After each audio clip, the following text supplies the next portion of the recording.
धाय बुद्धाय नमो तस्से भगवतो अरहतो सम्मा संबुद्धस्से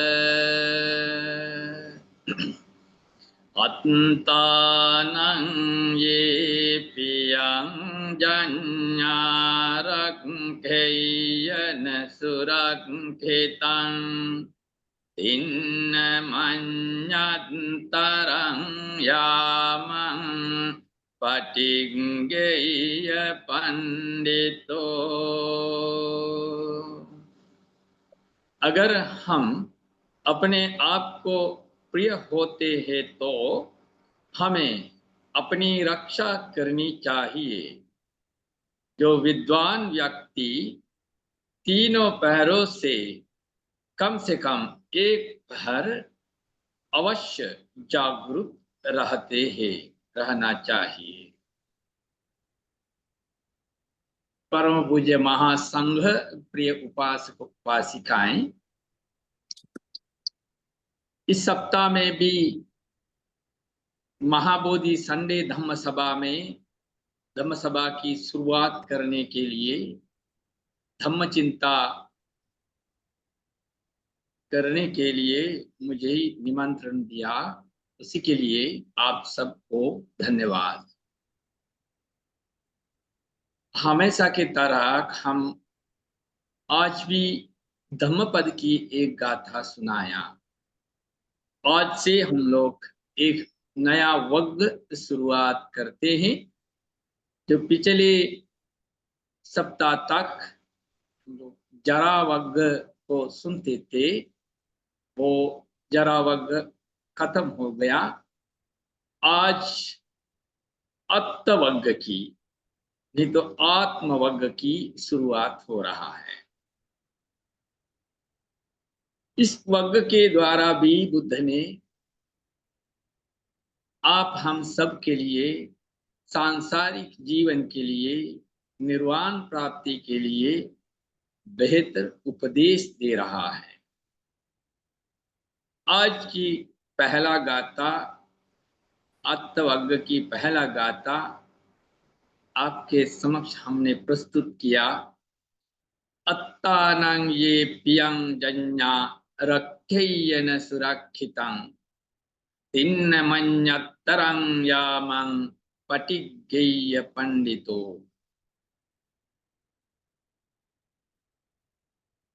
अगर हम लोग अपने आप को रक्षा करना है, अपने आप को प्रिय होते हैं, तो हमें रक्षा के लिए, अपने आप को रक्षा करने के लिए हमेशा सोचना है। जो विद्वान व्यक्ति है, वो विद्वान व्यक्ति तीनों पहर से कम एक पहर जागरूक रहते हैं। यह अर्थात है जीवन में जो रक्षा है वो खुद का हाथ में है। अपना जो भलाई, अपना सुरक्षा हमें खुद का हाथ में है। इसलिए खुद को, अपने आप को रक्षा करना चाहिए। और जो यहाँ का जो तीनों पहर जागरूक होने के लिए जो समझाते हैं, वो इसमें जो टिप्पणी में आते हैं, तो किसी व्यक्ति का तो जीवन काल तीन भाग में बांटते हैं। तो बाल काल और युवावस्था और बुढ़ापन, ये तीनों काल से कम किसी एक का अवस्था, एक काल में जागरूक होकर रहना है। मतलब अच्छा बुरा को समझते हुए जीवन बिताना है। ऐसे करते ही हमारे जो संसार में जो मनुष्य की जीवन जो मिले हैं, इसी मनुष्य की जीवन को अर्थवान हो जाता है। इसलिए अब हम सब के लिए ये एक बेहतर उपदेश है। अगर ऐसे नहीं है तो पूरा जीवन काल जो जागृत नहीं होते हैं तो मिथ्या की अंधकार में डूबे रहते हैं, अंधविश्वासों में डूबे रहते हैं, तो वो पूरा जीवन काल अंधकार में चला जाता है और सांसारिक जीवन दुख में चला जाते हैं। इसी उपदेश के पीछे एक घटना भी है। ये बोधिराज कुमार की कथा है। जो बोधिराज कुमार जो कौसंबी के जो राजा थे, उस राजा के बेटे हुआ करते थे बोधिराज कुमार। बोधिराज कुमार उन्होंने अपने आप को रहने के लिए एक भव्य महल बनवाया, बहुत सुंदर महल बनवाया। सभी सुविधा सुविधा से वो सभी अंग उसी महल में बनाया। कर उन्होंने सोचा ये जो महल की जो उद्घाटन है, गृह प्रवेश है, के लिए सम्यक बुद्ध और महासंघ को भोजन दान के लिए निमंत्रण करें। फिर बोधिराज कुमार जो महल अच्छा से सजाया, तैयार करने के बाद अच्छा से सजाया और सुगंधों से जो सुगंधित किया, ऐसे करके पूरा तैयार करके सम्यक संबुद्ध को और महासंघ को भोजन दान के लिए निमंत्रण किया। फिर जिस दिन में भोजन दान था, जो बुद्ध को महल में प्रवेश करने के पहले बोधिराज कुमार एक चादर बिछाया। उनका अपेक्षा प्रार्थना ये था, अगर बुद्ध ने इस चादर पर अपना चरण रखेंगे तो मुझे संतान होगा। क्योंकि ये बोधिराज कुमार और उनका जो पत्नी दोनों को बच्चे नहीं थे, संतान नहीं थे, इसलिए इन्हीं ने एक चादर बिछाकर ये प्रार्थना किया, अगर बुद्ध ने इसी चादर को अपना चरण रखते हैं, इसी चादर पर चलते हैं तो हमारा जो बच्चा होगा, संतान होगा। ऐसे उन्होंने अपेक्षा करके, किसी को बताया नहीं है, उन्होंने खुद से मन से अपेक्षा करके एक चादर बिछाया। बुद्ध ने भोजन दान के लिए जो दरबार पर आया, बुद्ध ने अंदर प्रवेश नहीं किया, वहां रह गया। आदर गौरव से, सम्मान से बोधिराज कुमार ने 3 बार बुद्ध को आयाचना किया अंदर प्रवेश करने के लिए, लेकिन बुद्ध ने ऐसे ही चुपचाप खड़ा रहा दरबार पे। फिर तीसरा बार जो आयाचना किया अंदर प्रवेश करने के लिए, तब बुद्ध ने अपना शिष्य आनंद के ओर इशारा करते हुए देख लिया, तो आनंद समझ लिया ये चादर को हटाना है। फिर आनंद ने बोला तुरंत ये जो बिछाया हुआ चादर हटाने के लिए। फिर चादर हटा दिया, बुद्ध ने अंदर प्रवेश कर लिया। फिर वहां जाकर बैठ के अच्छा से भोजन करवाया बुद्ध ने प्रवचन दिया और भोजन सब समाप्त हो गया।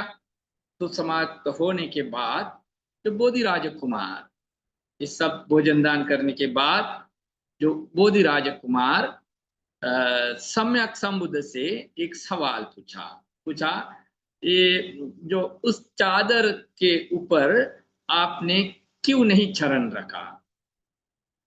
तब बुद्ध ने उस कुमार से पूछ रहा है आपने वो चादर जो बिछाया था, आपका मन में ये था क्या आपको एक संतान हो, ऐसे प्रार्थना के साथ आपने चादर बिछाया है क्या।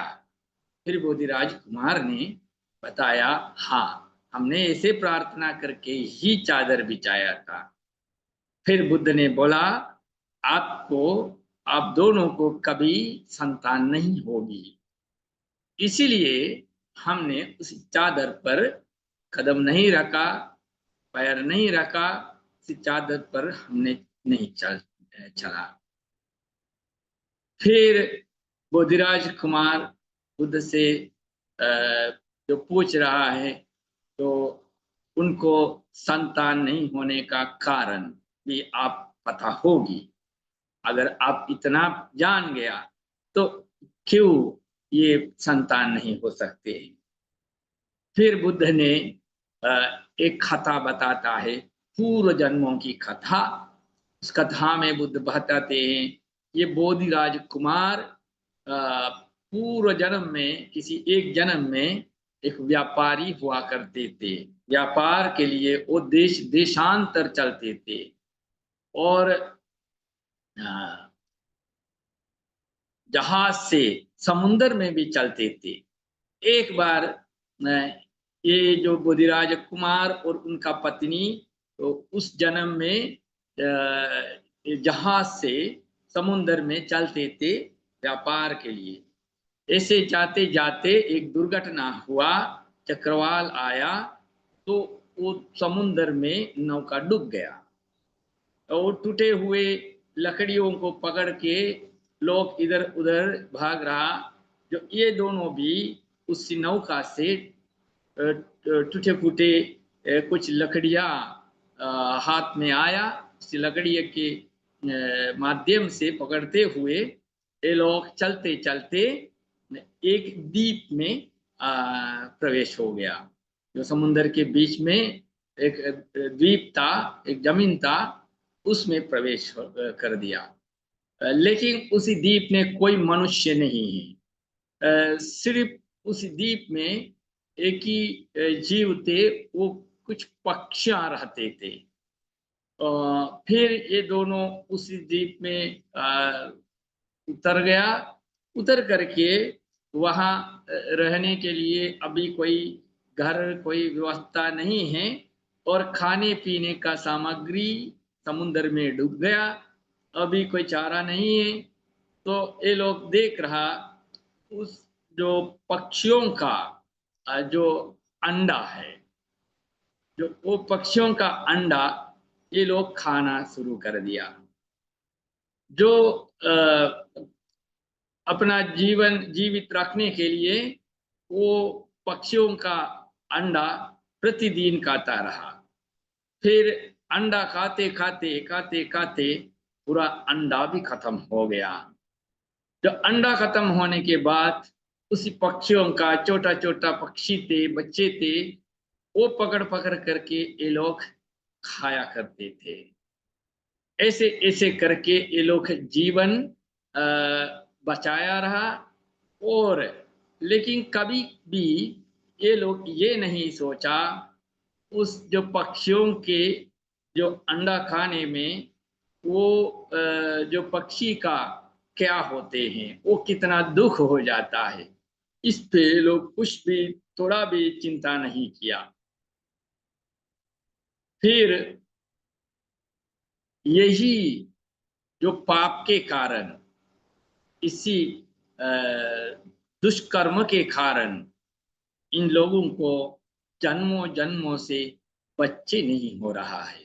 इस जन्म में भी उसी कारण अभी तक वो जो बुरा कर्म किया उसी कर्म की फल अभी तक समाप्त नहीं हुआ, इसलिए इस जन्म में भी आप दोनों को उस कर्म के प्रभाव से तो बच्चे नहीं होंगे।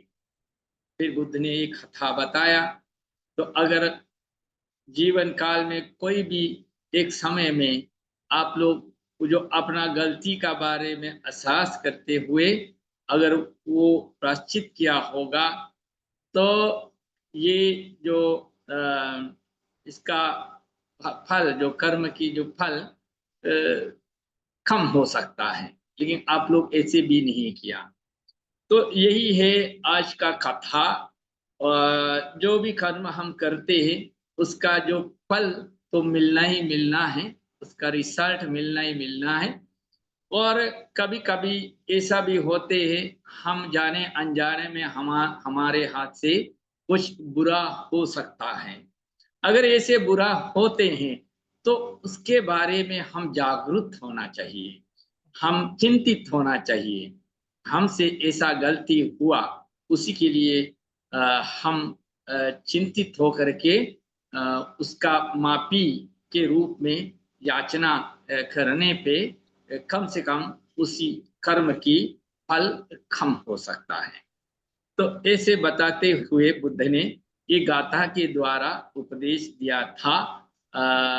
जो जो हमारा जीवन हमें ही रक्षा करना है, उसके लिए कोई किसी का मदद हो सकता है, लेकिन खुद खुद को बचाने के लिए खुद ही उसके लिए प्रयास करना है। और जो तीनों पहरों से एक पहर जागरूक रहना है। इसका मतलब दो जीवन में कम से जीवन में जो बालावस्था, युवा अवस्था और बुढ़ावस्था, ये तीनों से कम अगर पूरा जीवन काल जागरूक नहीं हो सकते हैं, काम के कारण कोई किसी कारण जो हम अंधेरा में रहते हैं, तो कम से कम कोशिश करना चाहिए। अभी समय बीत चुका है, हमने सही धर्म को पकड़े नहीं है, अच्छाई बुराई मुझे कुछ समझाया नहीं है, नहीं तो हम समझने के लिए कोशिश ही नहीं किया। लेकिन अभी जीवन काल का अंत में आ गया, ऐसे होने पे भी हम कोशिश कर रहा है जागरूक रहना, अच्छा बुरा दोनों से दूर होकर के शील संपन्न होकर इसी जीवन को बिताने के लिए हम लोग सोचना चाहिए। यही है आज का धम्म की उपदेश। इसी उपदेश के साथ हम आज की धम्म उपदेश समाप्त करते हैं। आप सब लोग ध्यान से इस धम्म उपदेश को सुनते रहा और धम्म चिंता को सुनते रहा। इस धम्म सुनने में जो धम्म श्रवण की जो कुशल शक्ति मिलते हैं, उसी कुशल शक्ति से प्रार्थना करते हैं सम्यक संबुद्ध से लेकर के जितना भी भिक्खु भिक्खुनी उपासक उपासिकाएं धर्म प्रचार प्रसार के लिए योगदान दिए, उन सबको शांति प्राप्त हो। और महाबोधि संस्था के संस्थापक बोधिसत्व अनगारिक धर्मपाल जी से लेकर के जितना भी भिक्खु भिक्खुनी उपासक उपासिकाएं संस्था के द्वारा धर्म प्रचार प्रसार के लिए योगदान दिया, उन सभी भिक्षु भिक्षुणी उपासक उपासिकाओं को शांति प्राप्त हो। और तत्काल में हमारे महाबोधि संस्था के महासचिव परम पूज्य शिवली बंते जी से लेकर के जितना भी उपासक उपासक भिक्षु भिक्षुणी उपासक उपासिकाएं धर्म प्रचार प्रसार के लिए जो योगदान देते हैं, आप सबको, आपका घर परिवारों को आशीर्वाद करते, प्रार्थना करते हैं आप सब स्वस्थ रहें, सुखी रहें, आप सबको कल्याण होगा। तिलो गुरु सम्यक संबुद्ध की महाकरुणा शक्ति, महाशील शक्ति, महाज्ञान शक्ति से आप सबको सांसारिक दुख अंत करके सबको सुख प्राप्त होगा करके प्रार्थना करते हैं।